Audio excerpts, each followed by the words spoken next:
Hello everyone, welcome back to the channel. In today's video, want to lock your Facebook profile so only friends can see your post.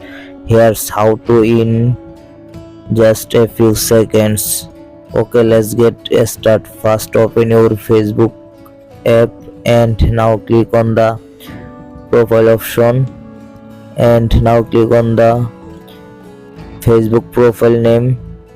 Then click on the three-dot line option and click on the turn professional mode off. Now click on the continue and click on the turn off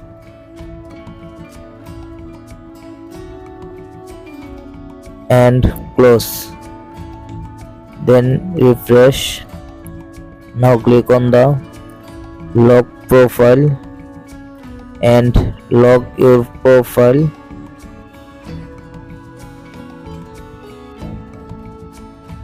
See your Facebook profile. Lock it.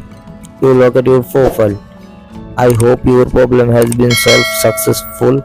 Please subscribe my YouTube channel.